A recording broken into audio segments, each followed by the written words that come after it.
Olá a todos, tudo bem, pessoal? Vamos lá iniciar mais uma aula introdutória aí, né? Envolvendo os conteúdos sobre resistores. Hoje vamos falar um pouquinho sobre a primeira lei de Ohms, né? E a segunda lei de Ohms. Então, antes de mais nada aí, no efeito de eletrodinâmica, estudamos a associação de capacitores, né? Onde que a função do capacitor é armazenar energia, né? E, consequentemente, ela também deve ser descarregada de forma muito rápida, né? Essa é a ideia aí do capacitor. Mas os resistores, né, como o próprio nome diz, tem a função de fazer a resistência elétrica, né? Muitas vezes, um exemplo aí de uma lâmpada, né, uma lâmpada incandescente, conhecida como lâmpada quente, ela tem o intuito de o seu resistor, né, esse filamento de tungstênio que ela apresenta, ela tem a função aí de sofrer um aquecimento, ou seja, a dificuldade que temos aí da passagem da corrente elétrica faz com que esse tungstênio se superaqueça e ele irradie luz, né? Irradie. Consequentemente, o bulbo de vidro vai proporcionar a radiação dessa luz. Muito bem. Então, de forma prática, aí, resistência elétrica, né? É uma grandeza relacionada à dificuldade que as cargas elétricas encontram de atravessar um fio condutor, né? Simbolizado pela letra R, né? E tem o nome aí, o símbolo de ômega, em letra minúscula, beleza? Essa ferradura aí. Nós já tínhamos estudado isso daqui em aula, né? Então, consequentemente, o nosso objetivo principal é ver as leis de Ohm, né? Então, qual que é a função da primeira lei de Ohm?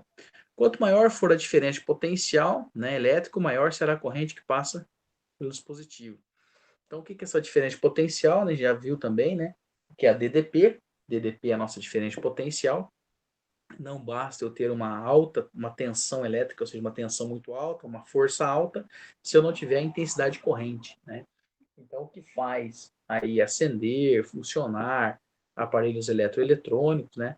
Além da diferente potencial, né, da minha DDP, é também a intensidade corrente, né? Lembrando que fazendo uma revisão rápida, né? Quando eu falo em DDP, eu estou falando em diferença de potencial, que é a mesma coisa que tensão elétrica, que é a mesma coisa que força, medida em volt. Pode ser 110, 220, 1,5 volt, seria a força, né, de forma prática. Mas a intensidade corrente seria a velocidade com que essa força chega até um meio material aí por um fio condutor, né? Então, é medida em ampere, tá? E geralmente a gente utiliza I, tá? E o R, que é o resistor, né, medido em ohms, né? Em homenagem ao físico aí, né? Que fez a história do circuito elétrico, Ohms, né? George Ohms. George Simon Ohms, né? Então, o símbolo é um R, né? Letra minúscula seria o simbolismo dela aí no sistema internacional de medidas para representar essa unidade, beleza? Bom, então qual seria essa definição da nossa primeira lei aí? Tá? URI, né? O que é U?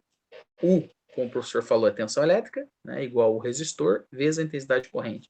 Então, o U igual o resistor vezes a intensidade corrente, utilizamos um exemplo de pirâmide, né? O professor tinha comentado em aula com vocês, a gente utiliza o U em cima, R vezes I. Então, através da forma do URI, que é as leis de Ohms, podemos encontrar a força elétrica, podemos encontrar a resistência elétrica e podemos encontrar também a intensidade da corrente elétrica. Tudo isso está embasado dentro desse sistema aí que nós vamos estudar mais adiante. Beleza? Bom, de forma prática, tá? Eu tenho aqui, ó, conforme será estudado adiante, o resistor é um dispositivo que reduz o potencial elétrico do circuito. Logo, né, vamos utilizar o UNI, né? Permite determinar a queda de potencial e provocando o resistor. Bom, então vamos lá.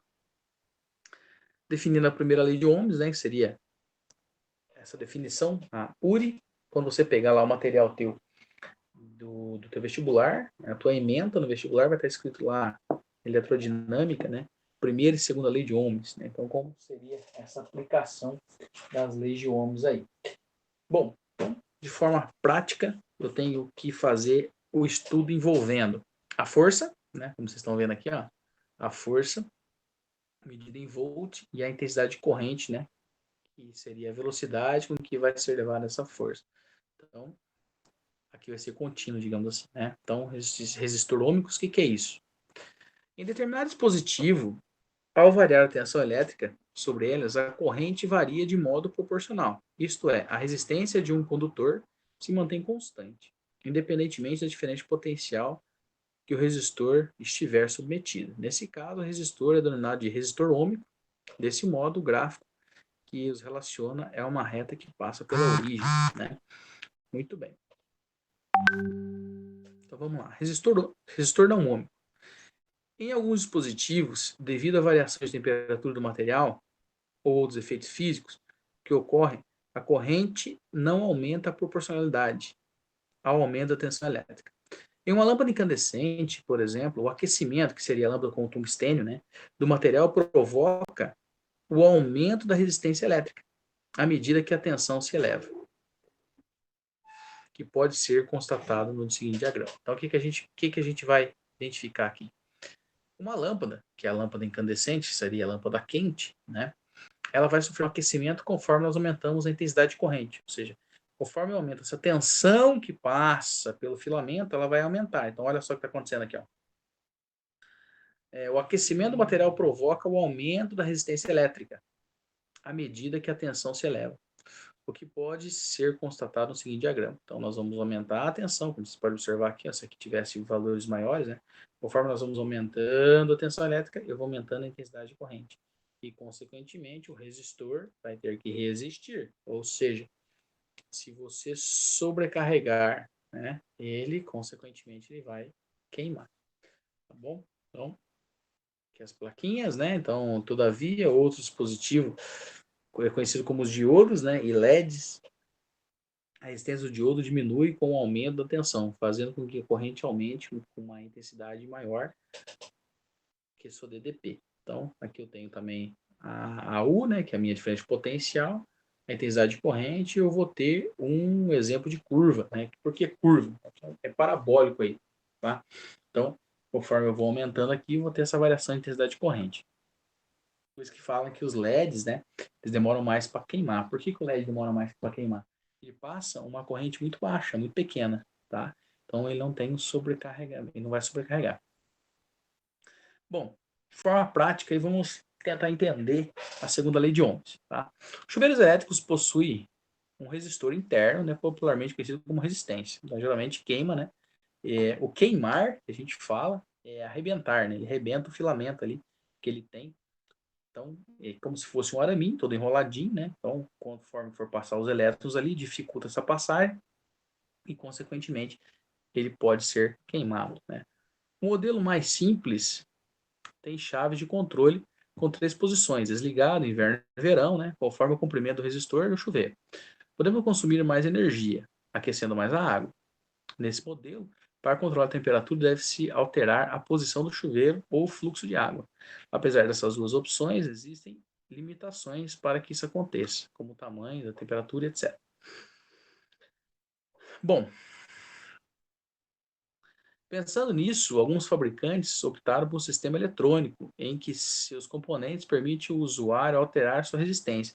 Geralmente é esse caso aqui, ó, tá? Para que ele não tenha uma sobrecarga, né? Antigamente era assim, com 3 chaves, né? 3 posições aí apenas. Agora a gente já tem esse controle aqui embaixo. Você consegue girar essa palheta e, consequentemente, você consegue mudar ou alterar aí a intensidade da resistência, né? Quanto mais quente vai ficar. A intensidade da resistência nada mais é do que você fazer o fechamento, né? Quando eu estou fechando, quando eu giro essa rodinha, né? Esse palito aqui, esse conversor, ele vai fechar o fluxo de elétrons. Então, fechando o fluxo, ele dificulta a passagem. Dificultando a passagem, o resistor, que seria a resistência elétrica, ela vai superaquecer. Superaquecendo, né, a água esquenta com maior intensidade. Beleza? Em dias mais quentes, por exemplo, é possível uma expressiva economia, pois se pode diminuir a quantidade de energia fornecida para aquecer a água em um valor mínimo, né? Diferença de chuveiros tradicionais, em que a potência possui apenas uma única regulagem. Então é mais interessante aí, se tiver um dia mais quente, né? Você diminui a intensidade para ter uma água mais morna, né? E consequentemente você economiza eletricidade. Mas como é possível controlar a resistência do chuveiro? A explicação está na segunda lei de Ohms. Então muito interessante aqui, ó.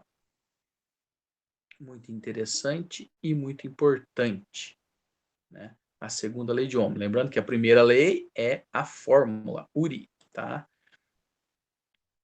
E a segunda nós vamos representá-la agora, né? Pelo filamento aí. Bom, deixa eu voltar aqui. Vamos ver como que nós vamos representar isso aqui.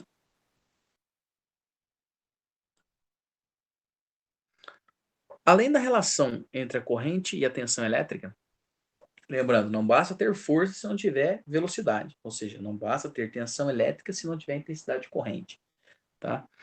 O resistor ohms identificou os 3 fatores que interferem o valor da resistência de um fio condutor homogêneo, tá? Primeiro, eu preciso conhecer o comprimento da barra, como vocês estão vendo aí, né? Pode-se afirmar que a resistência está diretamente ligada de forma proporcional ao comprimento, ou seja, quanto mais longo for o condutor, maior será a resistência. Então, o fio quanto mais longo, mais resistente vai ser. Quanto mais longo for o condutor, mais resistente, graças ao comprimento que é possível variar o valor da resistência de um chuveiro e controlar sua capacidade de aquecimento de água.